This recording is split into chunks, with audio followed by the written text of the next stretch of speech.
Property को लेकर पड़ोसियों में विवाद होना कोई नई बात नहीं है। कई बार पड़ोस के घर में हुआ कोई निर्माण या फिर वहां लगा पेड़ पौधा भी आपकी प्रॉपर्टी को हानि पहुंचाता है और साथ ही असुविधा पैदा करता है। इससे भी विवाद उत्पन्न होता है और किसी के घर में लगे पेड़ की वजह से अगर आपको कोई भी तकलीफ हो रही है या फिर आप अपनी प्रॉपर्टी में निर्माण नहीं कर पा रहे तो ऐसे पेड़ की कटाई छपाई आप करा सकते हैं। अगर कोई पेड़ आपके जान या फिर माल के लिए गंभीर खतरा बन गया है तो आप उसे तुरंत कटवा सकते हैं, लेकिन ऐसा करने के लिए आपको सरकार से मंजूरी लेनी होगी। वो कैसे?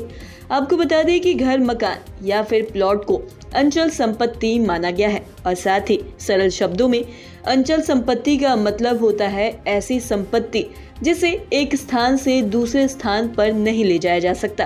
कोई दूसरी व्यक्ति आपकी अंचल संपत्ति पर किसी भी तरह से अतिक्रमण नहीं कर सकता, ना ही वह आपकी प्रॉपर्टी में बिना अनुमति घुस सकता है।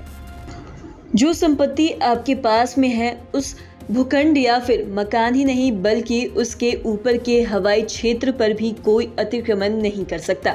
दरअसल आपके पड़ोसी के पेड़ की टहनियां आपकी संपत्ति के उपयोग में बाधा पैदा कर सकती है और साथ ही यह विवादों की उत्पन्न कर सकती है। आपकी सुरक्षा और साथ ही संपत्ति की सुरक्षा के लिए पड़ोसी के पेड़ की कटाई या फिर हटाई की प्रक्रिया के बारे में जानकारी होना आपके लिए बहुत ही ज्यादा महत्वपूर्ण है। और साथ ही आपको बता दें कि पड़ोसी के घर में लगे पेड़ की टहनियां आपकी संपत्ति पर विभिन्न प्रकार के प्रभाव डाल सकते हैं और ये आपके घर की बाधा बन सकते हैं और साथ ही आपके उपयोग में असुविधा पैदा भी कर सकते हैं। आपको बता दें कि आपके प्रॉपर्टी में उन पेड़ों की कटाई या फिर हटाई की प्रक्रिया के बिना आपको इन समस्याओं का सामना करना पड़ सकता है और साथ ही आपके पास पड़ोसी के पेड़ की टहनियों को कटवाने का अधिकार हो सकता है, लेकिन सबसे पहले आपको इसके लिए अपने स्थानीय निकाय से मंजूरी लेनी होगी और उसके बाद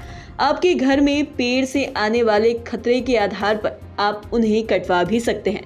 आपको बता दें कि यह कटाई की प्रक्रिया कानूनी तरीके से करनी चाहिए और साथ ही स्थानीय निकाय के निर्देशों का पालन भी करना चाहिए। सबसे पहले आपको बता दें कि स्थानीय निकाय से मंजूरी प्राप्त करें और उसके बाद स्थानीय निकाय के डिप्टी कंजर्वेटिव ऑफ फॉरेस्ट के पास फॉर्म भरें और साथ ही आपके पेड़ से उत्पन्न होने वाले खतरों की जानकारी दें।